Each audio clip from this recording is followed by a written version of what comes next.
Hey guys, this is Ben with No Accent Callers, and in today's video, we're going to be going over what to do when your fucking sales team sucks. And if you could hear by the vigor of my voice, this is something that is really hitting home right now. And to any of my sales reps that are watching this right now, you guys need to one, step it the fuck up, and two, this is what I would do. This is what I am trying to do. So, for those who don't know me, my name is Ben. I'm one of the founders of No Accent Callers. Currently, we have a 400-person call center, primarily located in Egypt, where we specialize in doing cold calling. I also run a sales team right now of one, two, three, four. And right now, I am back on the calendar trying to close the deals because my sales team fucking sucks. They are getting meetings and they are not closing. And guess what? I go look at the cash collected for the months, and it's just like fucking terrible. I'm, as a marketer, spending money to put calls on their calendar, and then they are just not closing. They are just not good. So I am back on the calendar and with the same leads, closing. Okay, cool. Now, what do you fucking do when your sales team fucking sucks? First and foremost, you need to let them know that they fucking suck. The standards and what you tolerate are the energy that gets passed through to the sales team. And mistakes I've made in the past before is being very lenient, saying, these guys are working hard. It's just a rough patch. But a rough patch doesn't happen for 4 fucking months. Rough patches in the same shit over and over and over again. And I think the worst thing that I did was let them get too comfortable. You know, when shit isn't going well, we're hopping on sales calls, or sales team meetings, and we're laughing, we're joking. No, we are not. We need to set the fucking line. Let them know, one, you guys fucking suck, and two, I'm not going to tolerate this. Number two, I think what you have to do is already start building a bench and a pipeline of other sales reps to bring on. It's the Pareto principle where one closer, one sales rep is going to be doing 80% of the volume and the other 80% are going to be doing 20% of the revenue. You need to have a bench to constantly bring these people in because when you are in a scarce mindset about hiring new salespeople, about, oh, I don't want to train and manage and get all of them up, so I'm going to keep going with the ones that I have, you get yourself into a shitty situation. So, first and foremost, it's like one, you set the line, not some BS lines like, hey, if you guys don't perform, you're not there. No, like actually, you need to start performing, otherwise, you don't have a job here, letting them know that they suck. Two, having people in the back end so that when they do suck, you can set the line and really change that culture right there. Okay, that is on the management and the tonality, or not tonality, but the energy and expectation side. Now we have the technical skills. And sales calls are three things: what happens before the call, what happens on the call, what happens after the call. So what happens before the call is all about show up rate and sales cycle. What happens on the call is discovery, pitch, presentation, objection handling, and then what is after the call is going to be follow up, and pipeline management. Okay, each rep is going to have a different problem. One rep might be closing at a super high number, but they are not getting any of them to show up. So you don't go focus on how can they have the best objection handling. No. What do? You focus on getting them to show up. One rep might have great show up rate, but you know what? They aren't closing. Okay, well, that's two things. One, you have to look at the quality of meetings, and two, you need to look at the objection handling. You need to look at the pitch, the presentation, and everything about that. So, right now, I'm looking at some of my sales reps metrics. One guy has 53 calls booked, and out of that, he has a 71 or a 64% show rate, which it's not good by any means. We like to be at 70%, but it's not bad. And we go look at the amount of deals closed right now, it's nine, but it's at an average cash, the total cash collected is $8,000, which puts us at a cash collected per booked call of $200. So me and this guy know that we need to be at $450 cash collected per booked call. So why is he not at a higher number? Well, if we look at book to close, it's 23%, and shown to close is 36%. But the key problem right now is AOV. We can lie to ourselves in saying we're closing a lot of units when we're downselling things. That's what's going on. A lot of downselling. However, there's no paid up fronts. There are no of these big ones coming in. And I promise you that all 53 of these sales meetings, which is putting him on pace for 100 sales meetings in a month, putting him on pace to have 70 live calls this month. Not everybody is going to be paying sub $1,000. Our average order value is 2 to 2.2K. Okay, well, why are we not getting any of our main hero products that we are selling? We go deeper into it. Oh, I'm pitching these guys, but I can't close them. So, boom, we are downselling. Easy fix right there. Okay, so why are we not able to sell these guys on the main thing? Is it a value thing? Is it a pitch thing? Is it a discovery thing? Are we not being efficient? And this is where we have to go into our call reviews to figure out what is going on. Because you know what there is a real reality of? There's a real reality that the leads that we bring in just aren't good. And on one end, you could have sales reps that cope and point the finger. On the other end, as a marketer, you need to know, like, hey, are you putting good calls onto their calendar? This is a discrepancy. Sales and marketing, they're going to hate each other. Sales is going to be like, the leads suck. Marketing is going to be like, you need to close. So, okay, you go open something, and let's go pull up right here. Let's say we have Salome at Mobidex.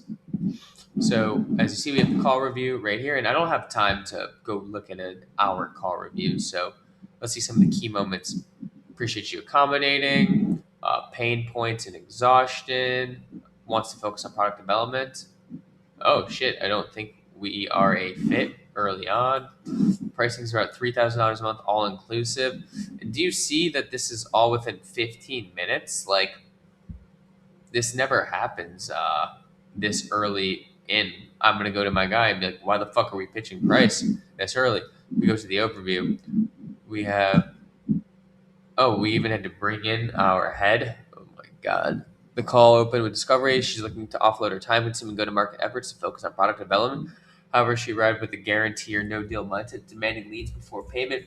Gage executed a masterful takeaway close, saying that they weren't fit based on those terms, which, okay, that actually makes sense why we're not a good fit. Anyone who's looking for guaranteed leads and pay per lead, that's not what we do. And we had CB join mid call and then positioning the service as revenue architecture rather than simple cold calling. So anchored against his all that cool stuff. Oh, cool. It's like the prospect.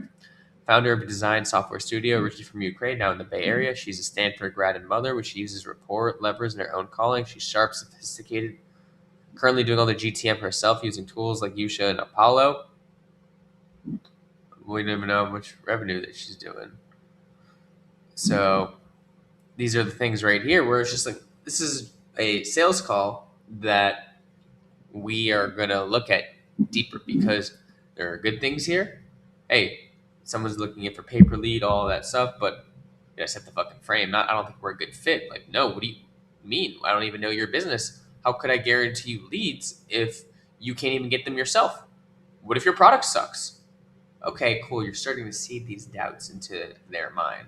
And now this becomes the feedback loop for how we train the reps. So if your reps suck, this is the process that you have to do. Okay, cool. You go look at the numbers. What are the things that are happening? It's either before the call, on the call, or after the call. Based on all this stuff, like, I am going to assume that this is an on the call one right here because I see things that are good, I see things that are bad, and obviously this is AI, and you're not going to be able to get a full deep in depth into what goes on. But now, instead of me having to watch a 60-minute call, I can go a little bit deeper in and figure out, okay, cool, what are the tips and tricks that we need to do to get better? So now what I'm going to do is I'm going to go watch the call and find the actual little things because I think this call was lost in the discovery. Why? This girl's coming in super, super hot, all these things. So I'm curious to see how Gage actually asked his opening question. So let's see. Let's go to call timeline. Hello. Sorry it took us forever to get connected. Thank you so much for calling. Yeah, no. I want to offload my go-to-market effort, which is what I do myself. It takes a ton of time. So someone who can do it as good as me or even better, preferably better, and just so I can focus on product development. Now, things that we do, my primary business is in design services. So anyone who needs anything UX UI related, that is. like a platform design or website design or your logo design, brand design, pitch decks, pretty big, like anything design that have also a multi-site operation. To be covering. I know I shot you. I just want to see which one of these has not development or design, but already developed off-the-shelf solution, if that makes sense. So ultimately, in the end of the day, it's the same services that we offer, regardless of the position that you choose. But I just want to see which one of these has the biggest success rate with your specific service, and then we hone in on there. And I just So I'm 2 minutes 30 in, and this is exactly what I'm looking for into a lead. So the best part about our B2B cold calling is that the actual messaging from the real-time calls that we are connecting with dictate the strategy that we do. She's saying, I don't know which one of my services right now is the best, but I want to cold call to figure out which one is the best. And that is like spot on in terms of what we are looking for. just cut it off from my sales channels, and you focus on that. Yeah. Okay, that makes total sense. So ideally, what all would you want us to be covering? I know I shot you over that brochure where we kind of handle everything data, dialer, caller, and that's one thing that we can do. But the beauty about these B2B campaigns is they can be a little bit more custom to whatever you. Yeah, I'm about to go fucking roast his ass because this fucking sucks. This is not how you handle it. Hey, we have someone who's going into this stuff right now. They just went into it. Awesome. What are you doing for your B2B lead generation right now? Because you're talking about logistics and the product and the service and all of this stuff right now. We haven't even really got into the pain points. It's like she just gave us a great opening, and then we just stopped it. This is where it's lost. It's lost 249 into the call right now. These are little things that go over. So as you can see, we have the key moment that I don't think we're a good fit. It's because all of a sudden she's talking about the pain and all the stuff of doing everything. She just wants to focus on all this. She needs to find, oh yeah, dude, we're definitely going to be able to help you out right here. So tell me exactly right now, what are you doing with your GTM? Boom. And now we're just into the conversation. Boom, boom, boom. How long is it taking you? Why are you looking for something like this? How did we even get to the point where she wants like pay-per completion only? That we define with you. And then once they actually come in. So to preface what I'm about, this person is like another agency, and they're not like ideally, I mean, you source the lists, you do the cold calling. Ultimately, once you finally have a lead, you transfer them to have a conversation with me. And then that. So far, she's telling exactly what we do. She's telling us what she wants, exactly what we do. Point. How do we do your this? Service ends with that lead. I take it over, and it is whether I close or not close. What I will tell you though, it's like, hey, this person is like another agency, and they're not definitely looking for our services, so this is not a lead. Or if it's just like, hey, this is like a random dude, She's has asking for zero, like it's not qualifications of these qualified, right you know, now? like interested in design, but not actually interested in design, so like also not qualified. No, I understand. So I guess yeah, I think I understand. So to preface what I'm about to say, don't get me wrong. I'd love to work with you. I think we'd honestly work really, really well together, but I don't think that we are a fit. How? I mean, when I say my fucking sales team sucks right now, my fucking sales team sucks. It is a function of me. There's no doubt about it. Just at loss for words. This is the process of unfucking your sales team. This person just told us exactly what they want, unless I skipped something and I missed it, where they only wanted to pay per something or only just pay per lead. If I didn't miss anything, you know what it is? It's just a function of shitty sales training from me. You know, there's no other way around it. It's like, fuck, man, your sales team is a reflection of you and your training and your process. And I have a guy right now who's also asking, like, when can I get back on ads? I told him when you start closing. Well, why aren't they closing? Well, I can always train them better. But here's the thing, is sales position, like, you need to be self-starting. No one is here to help you. You know what the company is. You know what our product and offering is. I'm pissed off.